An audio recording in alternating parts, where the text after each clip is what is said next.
know when she'll have my attention. That's true. He said, I said, do you want to do part 2 now or wait till later? He said, wait till later. And I said, when am I going to get you to sit down with me again? So we're going to try to hurry up on these. Donna Dover Spike, my precious friend from Oklahoma that's been with me. Have you and John ever thought about counseling young couples in marriage? I love how both of you respect and treat one another. That's not really my calling. What about you?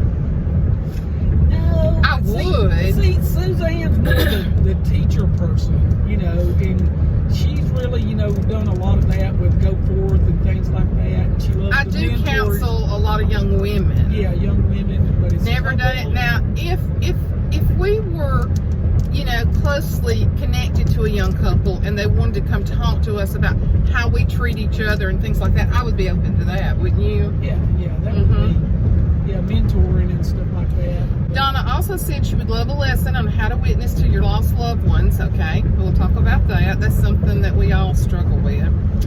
And then I'd love to see you and Mama Love and your daughter have a 3-generation talk. Okay, that's a great. That's a good idea. That's a good idea, Donna. Thank you. We'll work on that. What would even be better than that probably is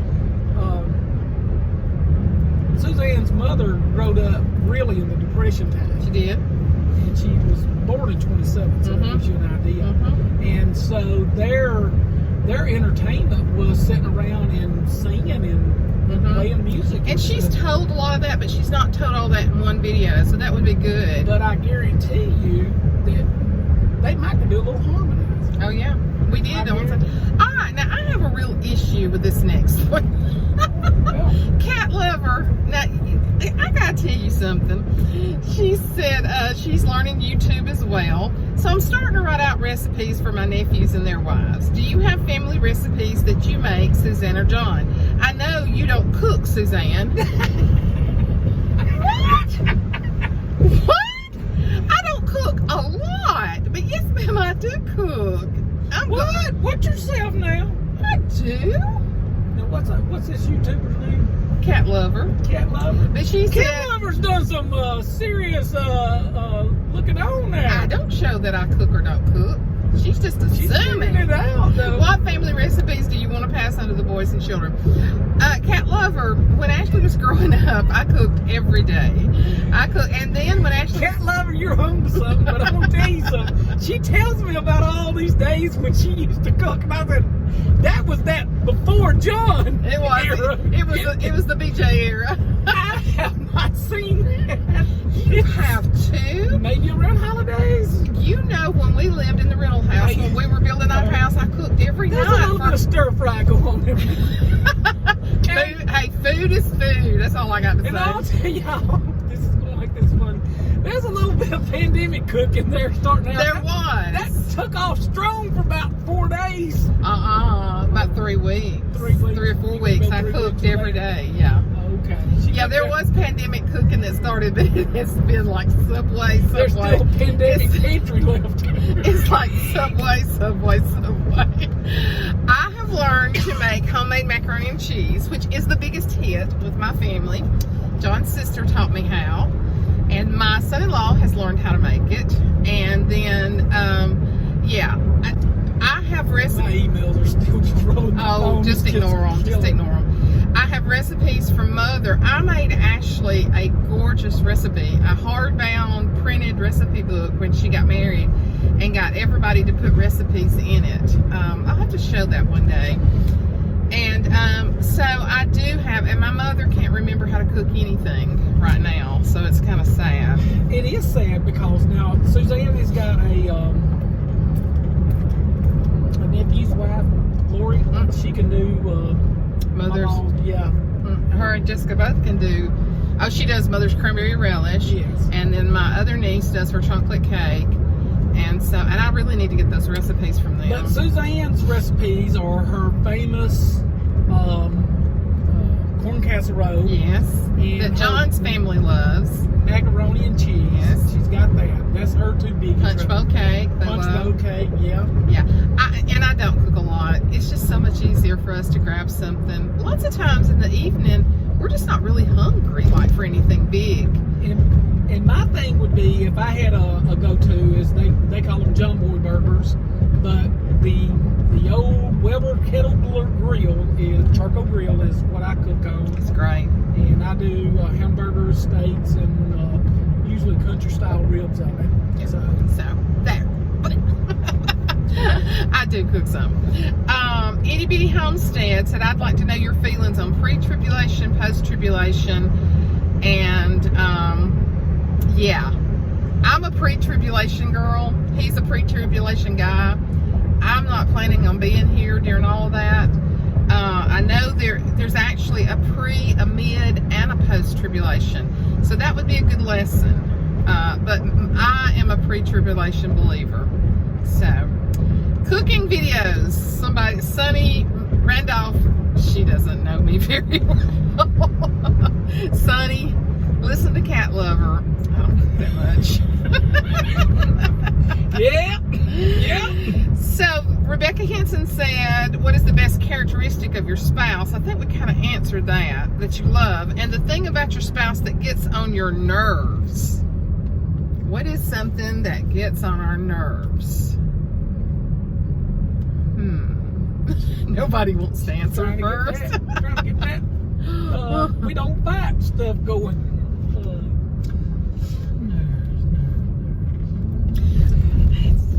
You know, when you talk about advice and wisdom, my sister has a saying that she uses that I say that it's something to live by. Less said, best said.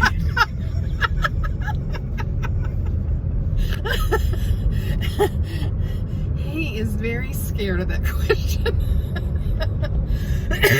There's no good answer. We don't do anything that gets on each other's nerves.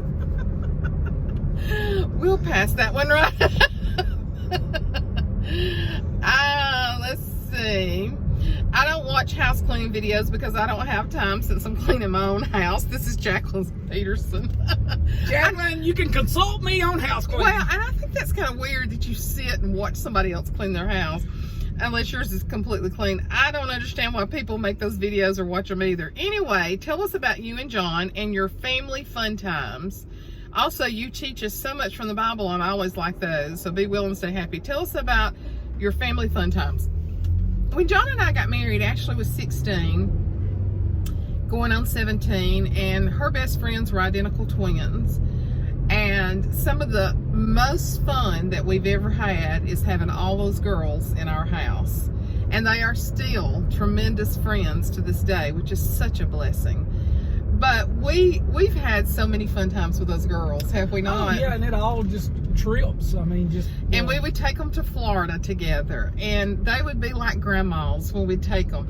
We would stay like down in Destin back then in Florida, and we'd tell them they could take the car and go to Panama City. They'd be back home by 10 o'clock. They loved just going to the beach with us. We'd take them for a whole week.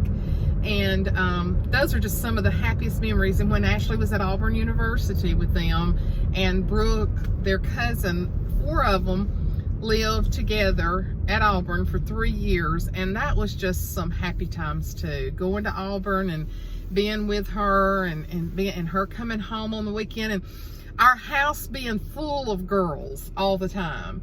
We have stiletto marks all in our hardwood floor. When stilettos, and I think they're still popular, I don't own a pair of them, but you know, the little rubbery part would come off. And one of the times we gave one of them a shower or a party or something, and after that party, our whole house was full of stiletto marks.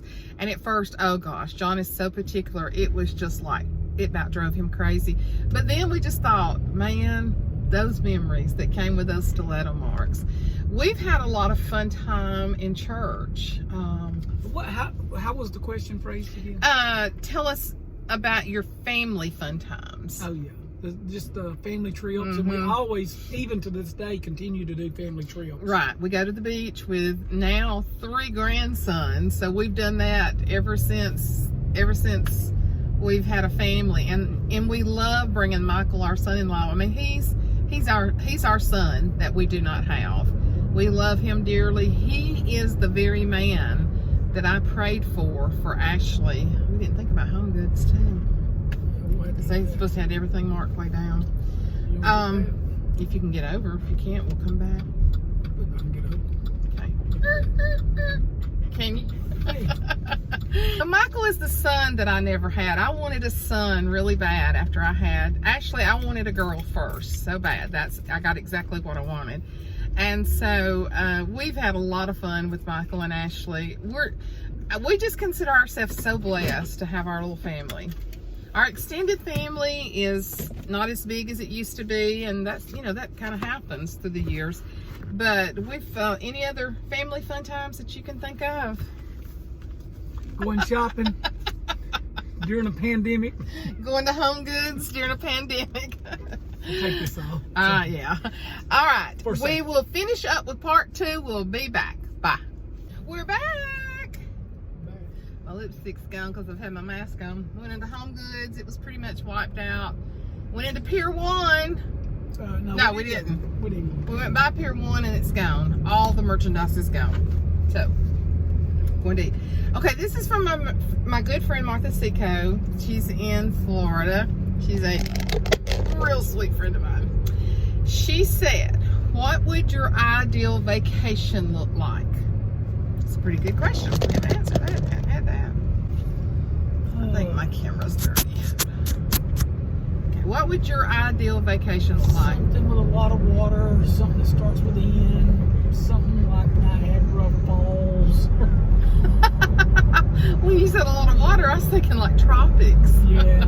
Kind of like a friend of mine at work, Craig, and I won't mention his last name. There you go. And Craig says, I don't have a beach buddy, I have a mountain buddy. Well, so I'm about to that point where the mountains look better and better each year. Well, my ideal vacation would be to go to the UK, go to England, and is Ireland in the UK? It is, isn't it? I'm not really Well, good on... Paris, Rome, Ireland, all those places. I've never been, and I would love to go there. But I started to say a while ago, my idea of a dream vacation would be to be 100 pounds lighter on a beach.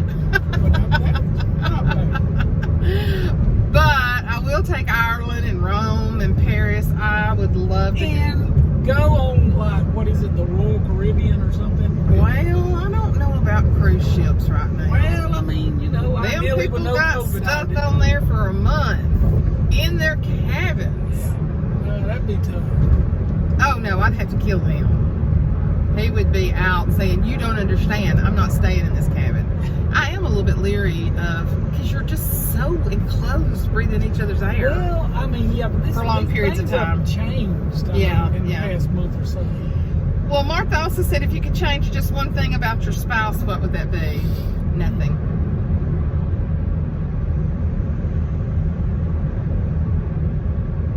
Nothing for me. Oh, absolutely nothing. Now, I think you have an answer. I know what you'd probably say. For me to be healed. Oh, Yeah. Wouldn't that be wonderful? Wouldn't that be wonderful? I know there are probably many, but what's the most treasured quality you love about your spouse? And I think we've kind of already answered that. Okay, let's see. This sounds like a good lesson. How do you teach or make Jesus a part of a toddler's life? I'm doing that with my boys, and you just do it constantly. You bring up God, you talk about praying. Reed had swimmer's ear the other day when I got there. He was hurting. I laid my hands on his ear and prayed for him. I think it just is part of your daily life. And we're doing closet time, and we had the sweetest closet time. When did I keep them? Wednesday? Sweet, sweet, sweet closet time. As a matter of fact, I had both of the older boys to lay their hands on Riggs and pray for him, and he laid his head down on my leg, and looking down at him laying down, resting on my leg, and those two big boys' hands on their baby brother.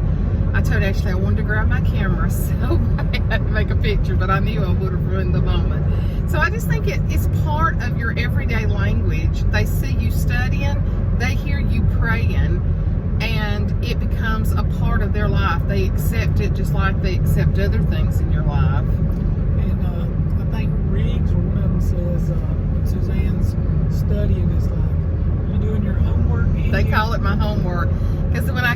I take my Bible, and I sometimes don't even get it out because Riggs is in the hold me stage, and he loves that. But the other day, because I like to read and write down notes and stuff, he said, Gang, you doing your homework? M. Kincaid said, you and John get along so well together. Is there anything you disagree on and have to reach a compromise?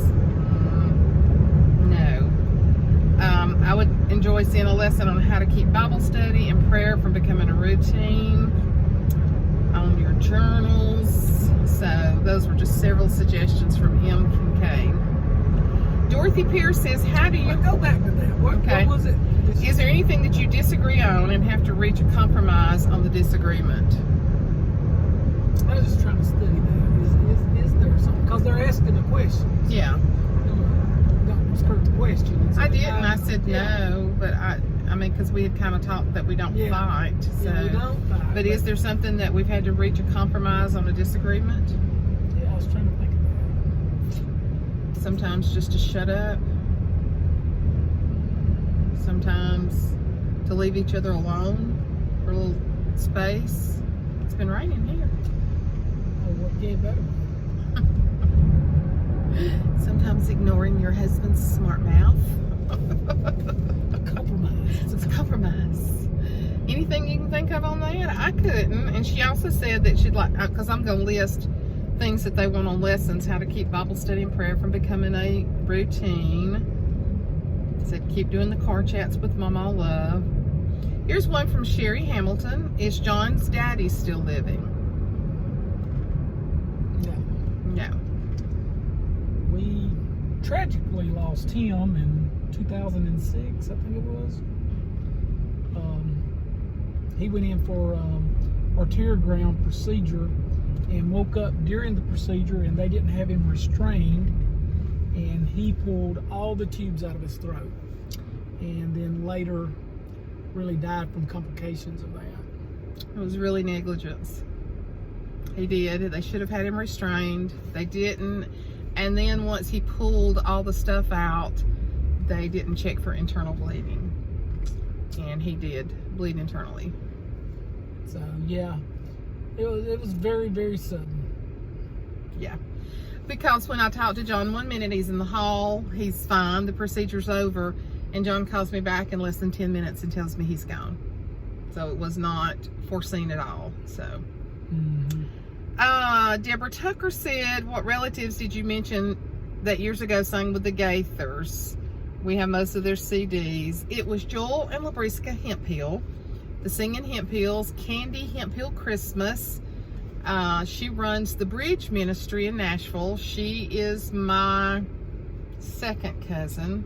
Labriska has passed away, but the Singing Hemphills sang for years. One of the most popular songs that Joel, her husband, ever wrote is He's Still Working on Me. And then you mentioned before you sang in a group at your church. I sang in a group with some people from different churches and said, did you go on tours? Yes, not so much tours. We sang every weekend. It was a group called the Dedications. My dad had gotten killed in September of 1983, and October, I believe it was October, a man called me and said someone from my church had referred. He was looking for a female lead vocalist. And so my ex-husband and I went and tried out for the group because my ex-husband played the bass guitar. And we blended in with the group beautifully. We, two of us, we went to several different churches, but we sang for the next 5 years. So Ashley grew up going to sing-ins every weekend. We practiced every Friday night. We would sing Saturday night, or we would sing Sunday morning in churches, or we'd sing Sunday afternoon or Sunday night, just depended. We have done 2 sing-ins on Sunday before. And we didn't just sing, we ministered. We shared the Word of God, we shared our testimonies. It was a God thing for me because my dad had just been killed very, like John said, unexpectedly. He was only 62 years old. And it was a God thing to keep me from going crazy. It really was. So we recorded an album, and we recorded I guess it was a cassette tape after that. So Mary Barnes says, have y'all lived in Georgia all your life, and is your family there too? We don't live in Georgia. We live in Alabama. There are some Reeds in Georgia. Yeah, there are some relatives in Georgia. And so Martha Anderson says, do John and you have devotion time together and individually? We do not have devotion time together. We're on totally different schedules. I could so foresee our mornings on the porch doing devotions together in the future. I would love that. I think John would love that. Oh, no? No, I doubt that would happen. Oh, because you're going to be out there at 5 and I'm going to be out there at 10. You'll never get up that early. Well, how about we just pre-plan devotions then? So, yeah, we'd have to. And I can see traveling, you know, because when we travel, we listen to a lot of gospel and praise and worship music. And I mean, we'll be going down the road just praising the Lord. So we talk a lot about the Lord.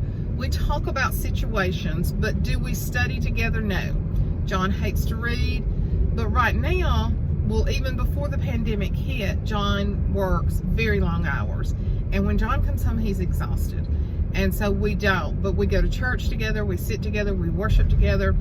And John will have to get more a habit of doing a devotional, so. So she says. What? John will have to get in the habit, I was just saying. Well, this is a real interesting question. I can't believe this person has thought about it. Sheila Hayes says, I pray for you on all your health issues. I would like to know whatever happened to your third boob. Well, it's still here. You go way back. I have a third boob up under my arm here. It's kind of hard to, this blouse is not very fitting. So, but they've decided that it's not a lipoma, that it's a fat mass. And if I have it removed, I have gotten a price to have it in my arms reduced, which y'all are going to be saying, no, no, no, no. But anyway, so it's going to be very expensive because it is cosmetic surgery. So I'm still hanging out with the third boob. It's hanging out with me. Sheila, you must go way back. Oh, Robin said, enjoy a Bible study on staying consistent. Yeah, we're going to talk about that. Hannah Oliver. You know Hannah. What caught your eye about John to know he was the one, and what caught your eye about Suzanne to know that she was the one? Your butt had a lot to do with it. Oh,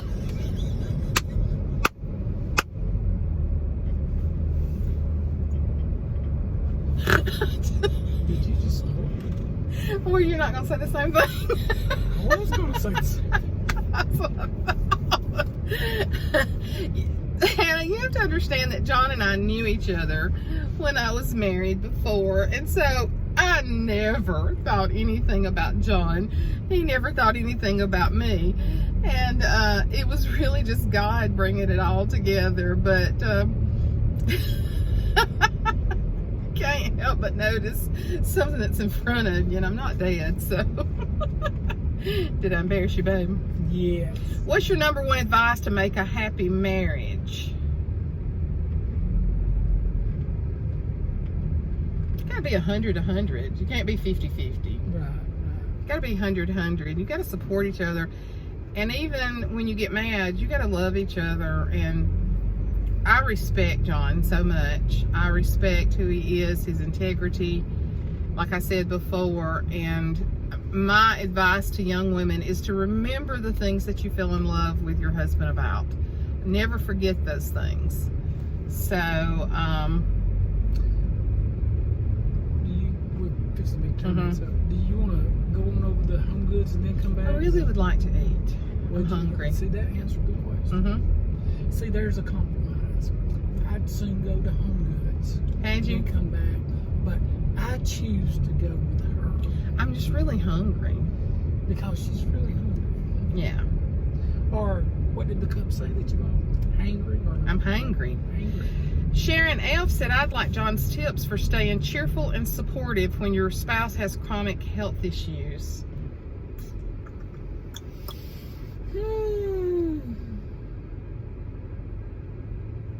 I would just say you just have to just stay positive. I mean, I don't know the tips. I mean, I just try to make the positive side of things and just try to look at that and you know, and really, and I mean, and I know she's saying about your spouse with chronic health problems. So I mean, I'm just always supportive of Suzanne getting better and everything, and for me to remain cheerful is I just always try to look at the positive things.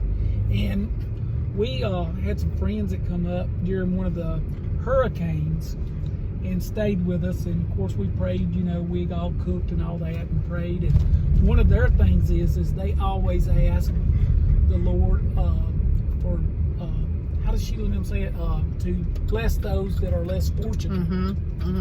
And so and we think a lot about that. Yeah. And so I think one of the things that, and I'm blessed that I have good days and then I have bad days, but I think the one reason, and it's who he is for one reason why he's supportive, but he sees me trying. I don't give up. I don't stay in bed. There are days that I don't get a lot done when I'm having a flare-up or having a bad time, but he sees my desire to be healthy, healed, and to be normal again. I've not given in to any of the diseases, right? When you say that? Yeah, but I'm just trying to think, and I mean, all that's right, but I'm just trying to really concentrate on, like what she's saying, how do you remain cheerful? You know, because it's like being cheerful. I get her question. And she's talking about because you're having to support me. Yeah, and that's what I'm saying. I get her question, and I'm just really trying to focus on how I could, you know, how do I do that? Well, and you're a see the glass half full person anyway. Yeah, and that's about it. That's the only way I can explain it. Is, I mean, I know people that see the glass half empty. And I just really try to dwell on the positive and look at the positive and be upbeat and look at that. And then, like I said, you know, there's even with everything, all the, you know, everything that goes on and all the badness and the sickness and all that is how there's always people less fortunate than us. And we're blessed. We really are. And we are blessed. But he's a good, and I'll tell you that as the years have gone on and he has seen me at times suffer with the things that are debilitating, he has, I think his heart has grown softer toward what I go through. I really do. I think he has more compassion than he ever has before. I think that has developed in him because his family are take charge people that just get up and go, and his sister's had some health problems and he sees it in her as well. So it's a growing process. So, but anyway, I think the other things are on topics. A couple of you I've mentioned. I'm going to do absolutely topics on what you've asked, like to teach on, because it was kind of a twofold question. So we've taught them a lot of stuff today. We have. We've taught them a lot of stuff. We're ready to go eat now. So we're actually going to get to go into a Mexican restaurant here in Birmingham and eat. We're excited. Yeah, are we wearing a mask? No, you can't eat with a mask. But do you wear it as you? I don't. I don't. We're going to pray over our food before we go and be good. You better pray over our protection from the COVID virus. Okay, we're praying for protection for COVID virus. Love y'all. Thank you for the questions. Talk to you later. Bye.